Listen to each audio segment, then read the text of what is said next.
Shalom, welcome to Generation Youth.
Terima kasih, selamat sore semuanya, baik yang bergabung melalui Zoom maupun yang melihat melalui YouTube.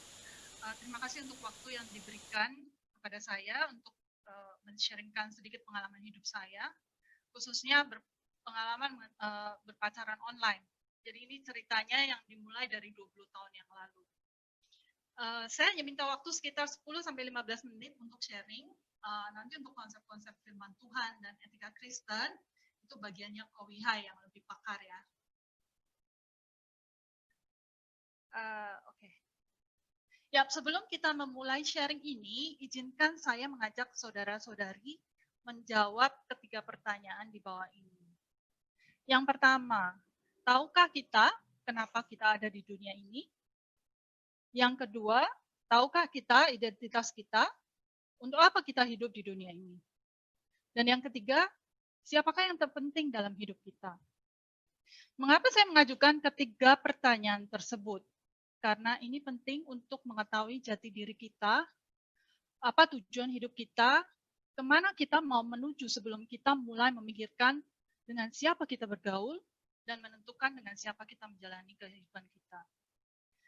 Sedikit mengenai latar belakang saya lahir anak ke-9 dari 9 bersaudara, dari kampung kecil di Bogotsari, Purbalingga, Jawa Tengah. Orang tua saya dulu, mereka bukan dari latar belakang orang percaya. Paman saya yang pertama kali membawa saya ke gereja waktu saya masih TK. Tapi ya hanya ikut-ikut saja gitu ya. Saya dibaptis di gereja sewaktu masuk SMP setelah ikut katekisasi selama 1 tahun.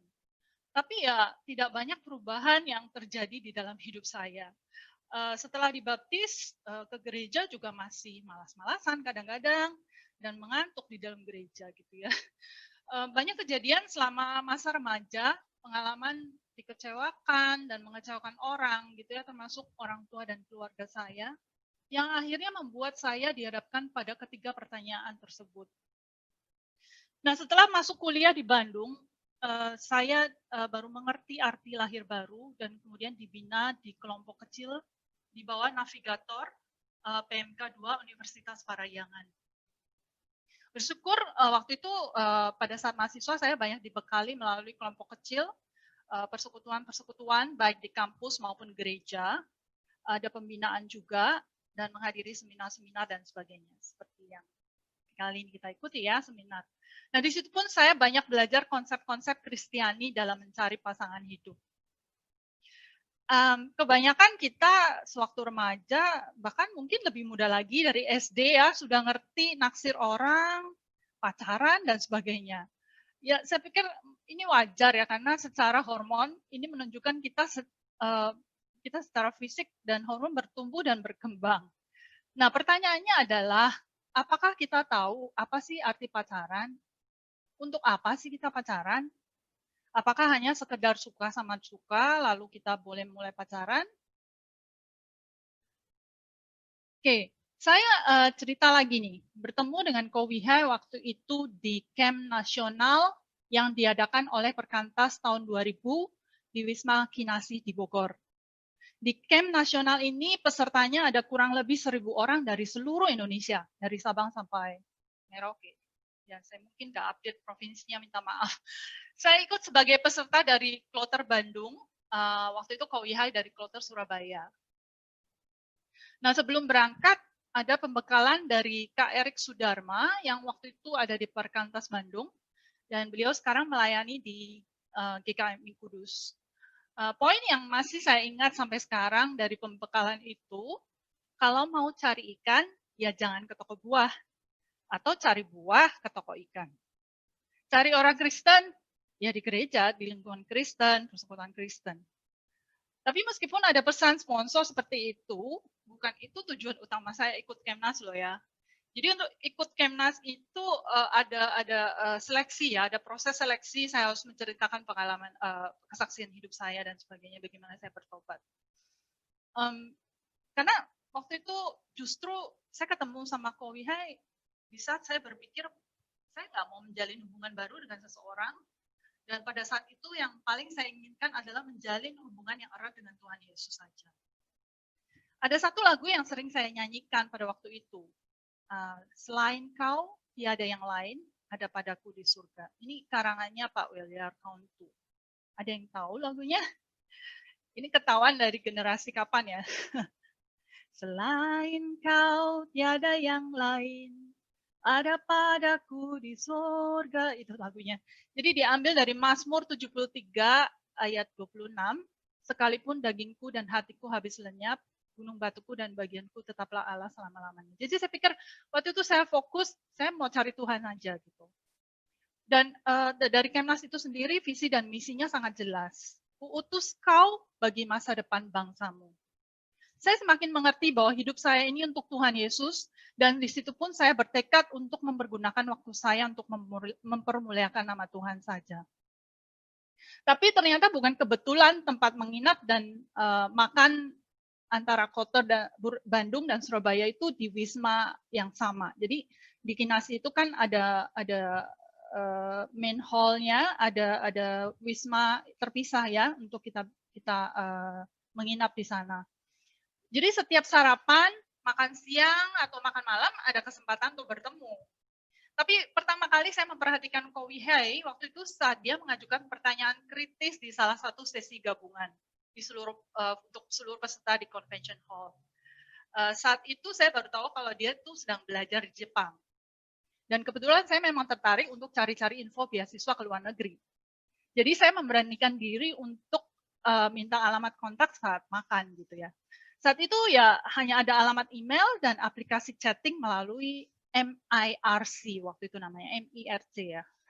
Zaman itu internet baru mulai tersedia di kota-kota besar di Indonesia dan warnet baru mulai membooming ya waktu itu.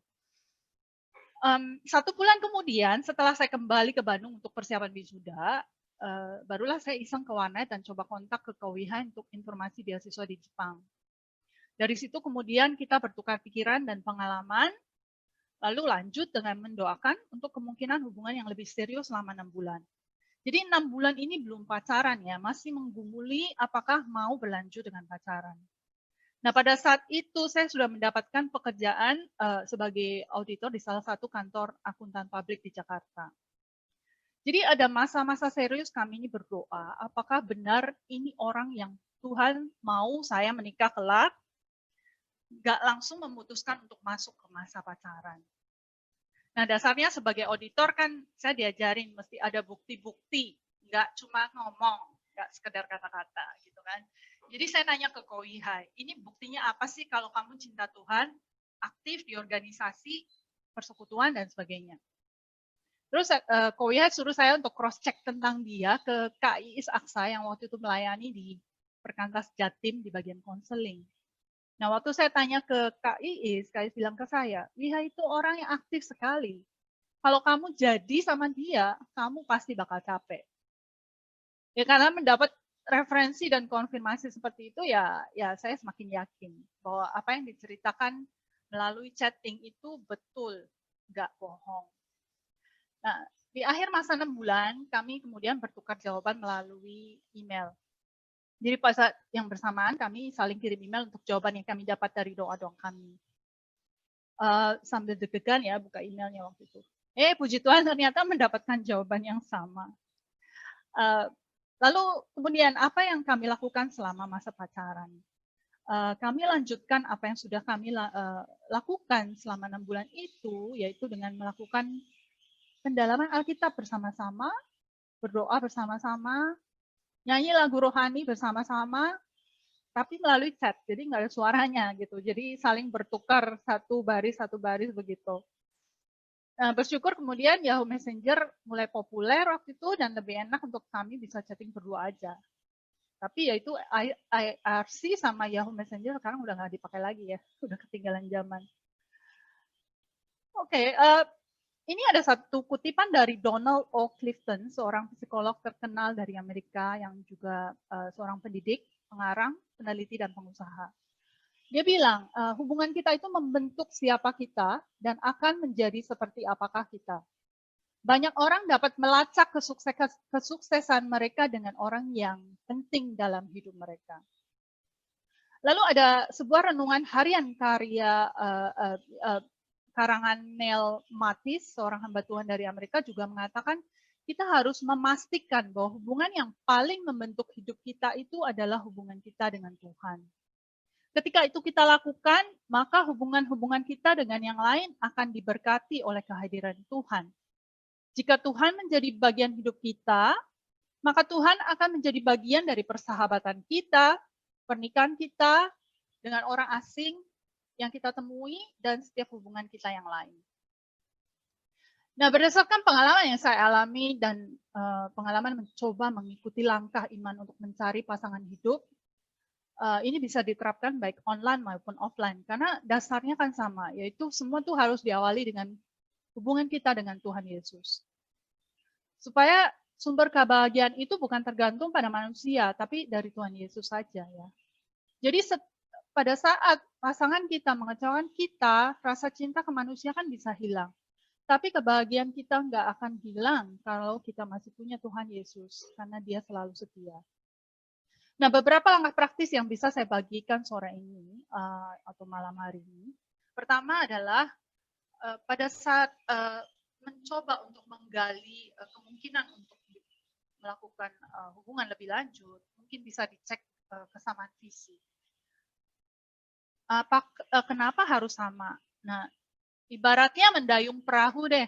Kalau yang satu mau ke kanan, yang satu lagi maunya ke kiri. Mana bisa jalan perahunya ya kan? Malah muter-muter aja kan di tempat gitu. Nah, kemudian langkah kedua, doakan sejak sekarang, meskipun belum ketemu calon pasangan atau naksir seseorang. Untuk pria atau wanita seperti apa yang mau jadi bakal pasanganmu? Buat daftar permintaan ke Tuhan yang spesifik dan didoakan. Contoh nih, contoh ini saya dulu, saya berdoa Tuhan, saya mau yang bisa gitar, karena saya mau suka nyanyi, tapi saya nggak bisa main musik. Tuhan, saya mau, saya berharap orang dapat orang yang lebih dewasa dalam iman dibanding saya, karena dia akan membimbing saya dan juga sebagai kepala keluarga. Tuhan, saya berharap bisa ketemu orang yang mau kerja keras dan pantang menyerah, karena tantangan hidup semakin berat. Dan saya juga orang yang khawatiran dan kadang rumit sendiri ya. Orang melankolik. Nah, daftar ini tuh bukan untuk maksa Tuhan atau harus kaku atau orang Jawa bilang sakot. Tapi ini jadi panduan kita untuk tahu pada saat kita ketemu seseorang, benar nggak ini yang dari Tuhan. Nah, yang ketiga, menyediakan waktu dan mencari kesempatan untuk bertemu secara fisik adalah sangat penting. Jadi saya pikir meskipun awalnya ketemu online, tapi tetap harus ketemu secara fisik. Nggak bisa terus-terusan online, kemudian memutuskan untuk dating atau menikah. Yang keempat, cek latar belakang keluarga, lingkungan, gereja, pelayanan, dan sebagainya. Dengan orang yang bisa dipercaya. Jika tidak ada yang disembunyikan, kan pasti tidak keberatan ya. Dia mau kasih referensi, oh kamu bisa ngecek ke ini, ke ini, ke ini. Nah, kalau mereka keberatan memberikan kontak, kan itu tanda tanya besar kan buat kita. Gitu. Nah, yang kelima, karena online kita harus komit untuk saling jujur, terbuka apa adanya. Nggak ada yang disembunyikan. Karena online itu kan gampang sekali untuk menutupi atau memakai topeng gitu kan. Bahkan offline pun kita bisa pakai topeng. Gitu kan. Yang keenam, setiap orang tuh nggak sempurna dan mungkin punya kehidupan masa lalu juga yang tidak sempurna. Saya terbuka dengan Ko Wihai, apakah dia mau terima atau enggak. Yang penting adalah bagaimana kita membangun masa depan bersama-sama untuk melayani Tuhan di dalam keluarga yang akan kita bentuk. Dan kemudian yang ketujuh, ini untuk para wanita. Sebagai wanita, saya sadar bahwa peran saya sesuai firman Tuhan itu adalah sebagai penolong yang sepadan. Jadi sebagai partner, maka pria yang akan menjadi suami saya akan menjadi kepala rumah tangga dan pemimpin di dalam rumah tangga. Jadi pria seperti apa yang saya mau tunduk dan saya mau dukung seumur hidup saya.